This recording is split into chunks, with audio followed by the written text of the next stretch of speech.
Meus amores, chegamos para a última aula. Eu acho que essa vai ser a última aula, porque toda vez que eu vou gravar uma aula dizendo que é a última, eu acabo descobrindo que tem mais coisa para falar e aí o tempo fica só rendendo. Mas vamos lá. Aplicações das leis de Faraday e leis de Lenz. Eu fiz uma listinha aqui com 5 delas para a gente discutir. Vamos lá? Põe na tela.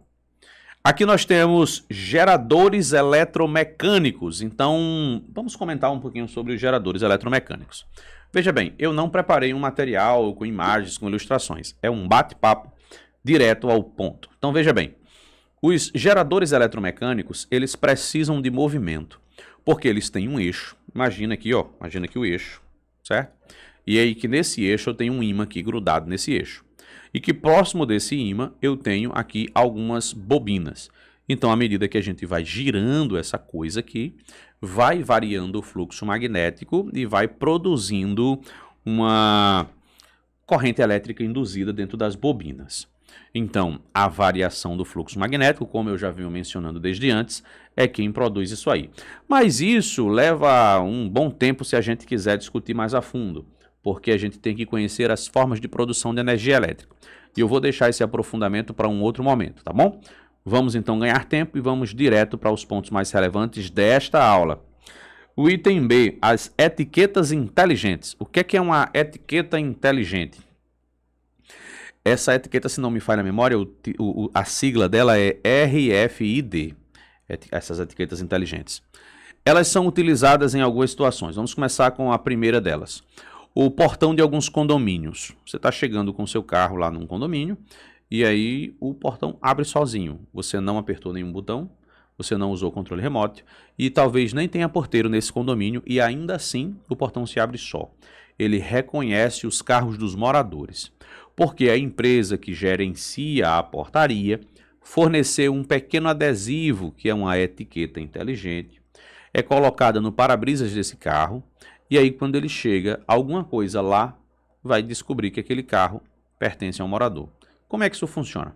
Bom, dentro da etiqueta tem uma pequena bobina, ou seja, um pequeno solenoidezinho lá dentro, uma bobinazinha, né? Um monte de fios enrolados. E preso nesses fios tem um pequeno processador, que é onde ele vai processar os dados e se comunicar com o sistema leitor, que fica lá na portaria do prédio. E aí preste atenção nesse detalhe. Não existe pilhas, não existe baterias, não existe nada alimentando de eletricidade esse dispositivo. Como é que ele funciona? Quando o carro se aproxima da portaria, o leitor emite uma onda de rádio. O que é uma onda de rádio? Uma onda eletromagnética. Quando essa onda eletromagnética se propaga, você tem que lembrar que ondas eletromagnéticas elas são propagações onde intercala o sinal de um campo magnético variável e um sinal de um campo elétrico variável. Por isso o nome da onda é eletromagnética, porque ela tem esses dois campos. Na verdade, um campo elétrico produz o primeiro campo magnético, esse campo magnético vai produzir outro campo elétrico, que produz outro campo magnético, e assim se dá a propagação das ondas de rádio ou da luz visível.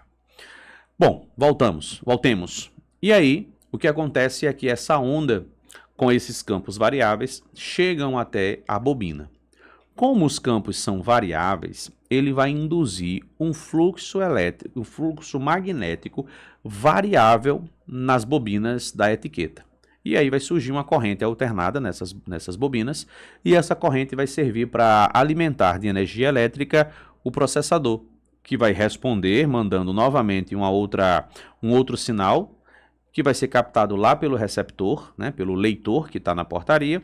Ele vai decodificar essa informação, identificar que se trata de uma etiqueta credenciada e vai liberar o portão. Viu como funciona? Só que elas não são utilizadas só para isso. Eu vou dar algumas outras aplicações. Alguns estados e algumas cidades possuem rodovias que elas são privatizadas e aí precisa pagar o pedágio quando você vai transitar por elas. Se a pessoa mora numa cidade que tem isso, vai usar com muita frequência. E para não ter que ficar parando nos pedágios, para ficar fazendo pagamento e tudo mais, as empresas concessionárias da rodovia disponibilizam também a etiqueta inteligente. E aí são cadastrados nessa etiqueta seus dados pessoais, números do seu cartão de crédito e coisas do tipo. Então, quando o carro passar, não precisa parar. a etiqueta vai receber a onda eletromagnética vindo lá do leitor, que vai se comunicar com o carro, identificar qual é o carro e gerar o valor a ser pago ou a ser descontado no cartão de crédito do usuário. Você viu aí? Também poderia ser utilizado para gratuidade, caso exista algum tipo de acordo entre a concessionária e o governo, a prefeitura local ou alguma coisa do tipo. Essas etiquetas têm mais aplicações. Elas são usadas, por exemplo, nas bagagens de aeroportos, quando você precisa despachá-la. Então elas vão ser colocadas numa esteirinha, essa esteira vai levar essa bagagem lá para a parte interna do aeroporto, e para ter menos pessoas manuseando elas, elas ficam passeando, saltando de uma esteira para outra. E o mecanismo que identifica quem é quem e para onde cada uma dessas mochilas devem ser encaminhadas é também por uma etiqueta inteligente desse mesmo tipo. O cartão de crédito agora está sendo utilizado com uma tecnologia de aproximação. Você aproxima o cartão e ele lê os dados. Como é que ele faz isso? Se dentro do cartão não tem bateria para alimentar nenhum circuito. É a mesma tecnologia da etiqueta inteligente. Ao aproximar, vai ter uma variação de fluxo magnético causado pela maquineta. Isso vai induzir o surgimento de uma corrente elétrica dentro do cartão de crédito, dentro da bobina que tem no cartão de crédito. Vai alimentar o pequeno processadorzinho que tem lá dentro, e ele vai emitir os dados de volta. Lembrando que, na verdade, o cartão ele não é como um pendrive ou uma coisa que guarda dados. Na verdade, ele só precisa guardar a chave de acesso. E aí, quando você acessar com essa chave a maquineta, a empresa que gerencia a maquineta se comunica com o seu banco e aí o seu banco vai dizer se autoriza ou não aquele pagamento. Sacou? É só uma chave de acesso. E aí não se enganem, é a tecnologia atualmente mais segura que existe para o uso de cartão de crédito. Primeiro, ela evita que as pessoas vejam você digitando a senha. E segundo, essa tecnologia é hoje, sem dúvida, a mais difícil de ser falsificada ou clonada. Tudo bem? Então tá aí as etiquetas inteligentes e suas aplicações. Vamos para o próximo tópico, deixa eu ver aqui, é o fogão por indução. O que é um fogão por indução?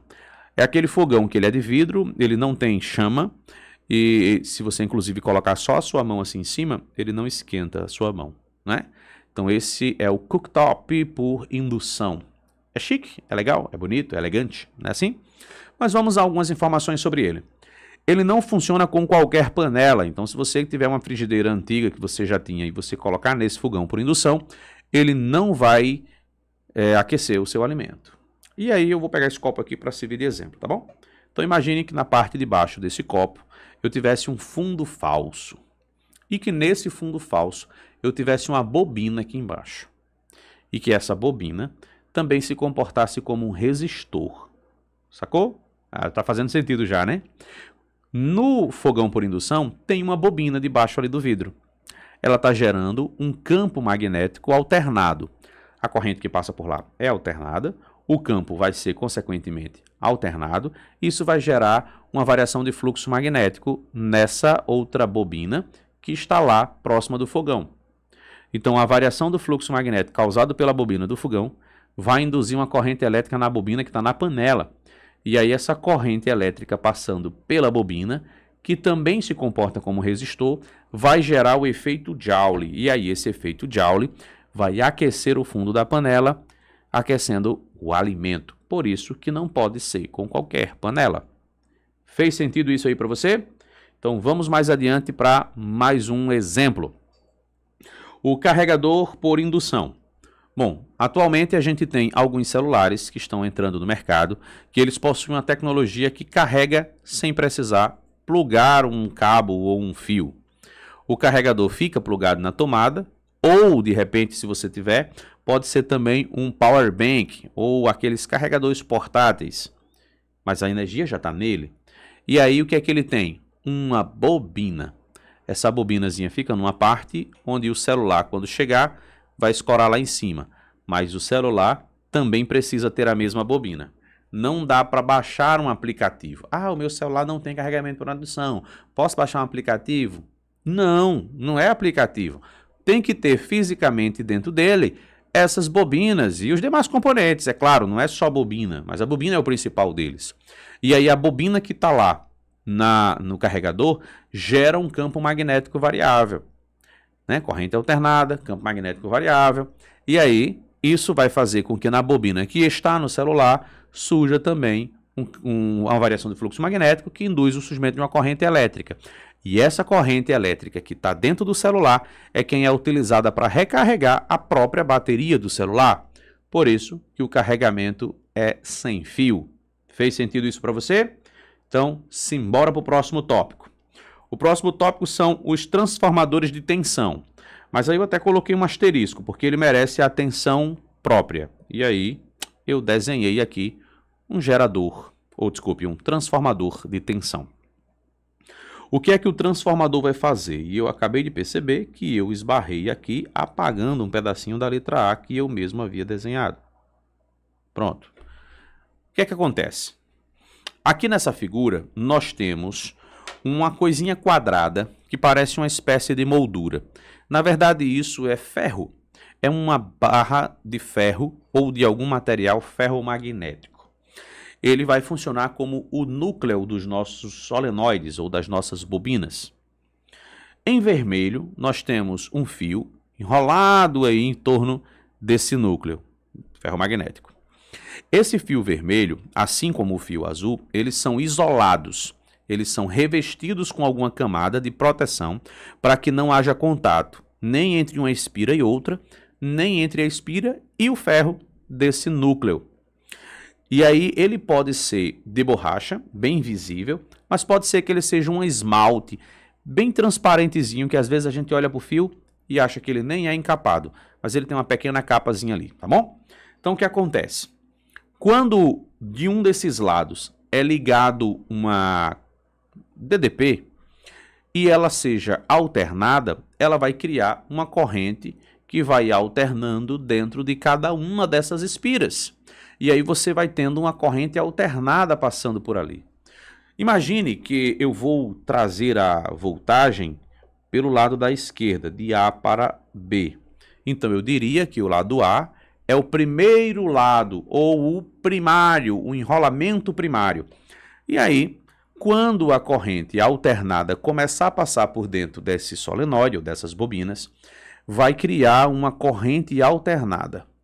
A corrente alternada vai criar um campo magnético, olha a regra da mão direita, alternada, ora para um lado, ora para o outro, ora para um lado, ora para o outro.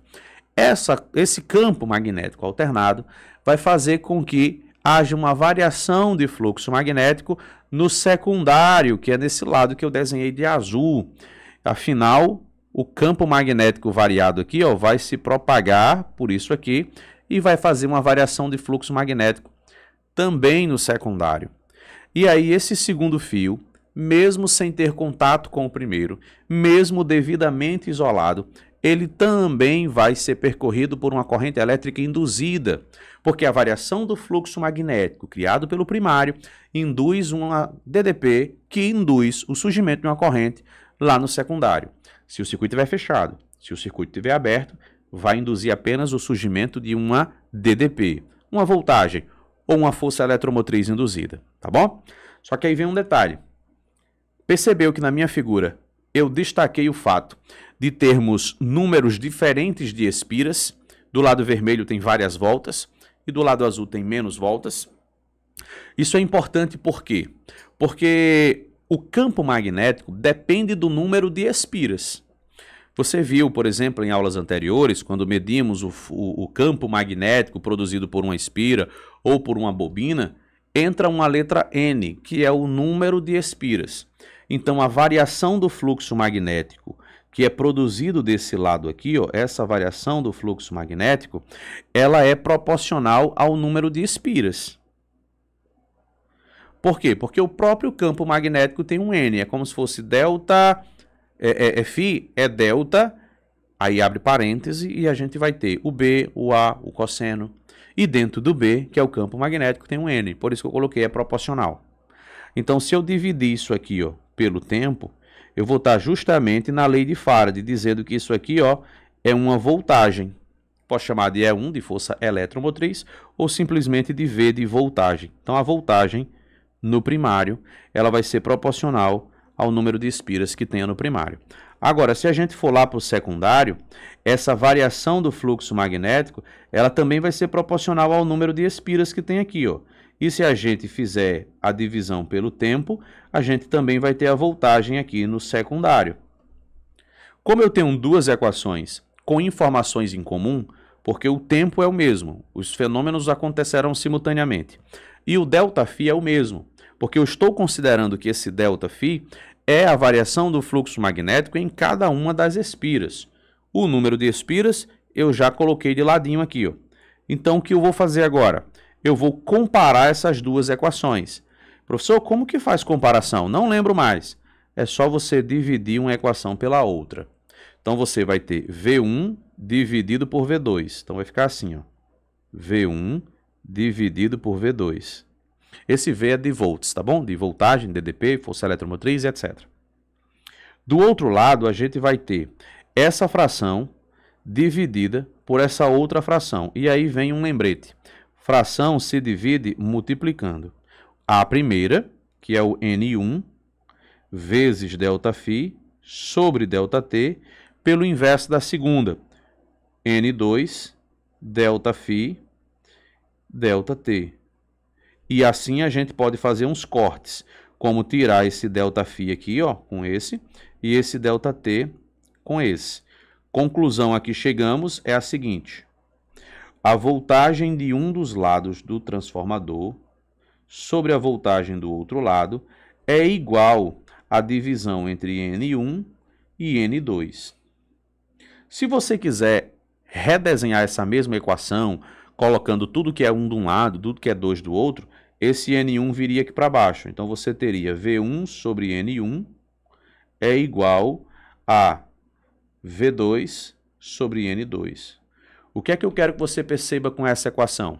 Que a DDP é proporcional ao número de espiras. O lado que tem mais espiras tem maior voltagem, maior DDP, maior tensão. Então, se liga só.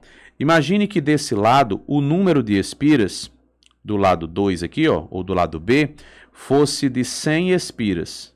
Enquanto que do lado vermelhinho aqui, ó, a letra N tivesse 200 espiras, 200 voltas. Então, o lado vermelho tem quantas voltas, quantas vezes maior, né, o número de voltas, comparado com o outro lado? 2 vezes, né, assim? Então, quer dizer que a voltagem do lado A, ela é 2 vezes maior que a voltagem do lado B.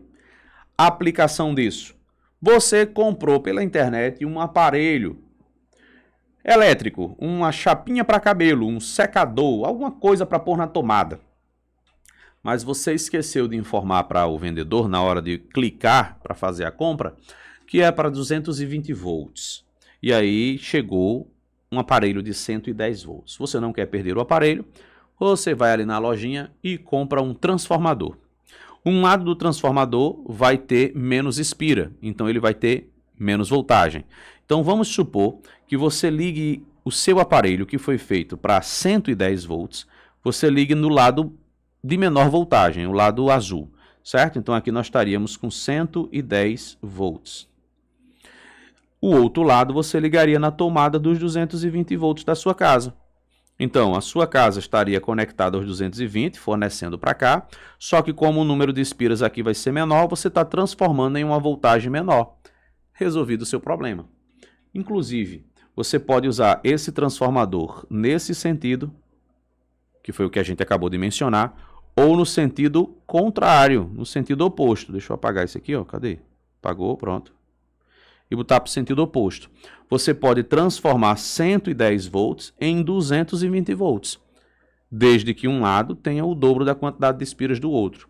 Se de repente você se depara com uma questão que está falando de um transformador e diz que um dos lados tem 100 espiras e do outro lado tem 800 espiras.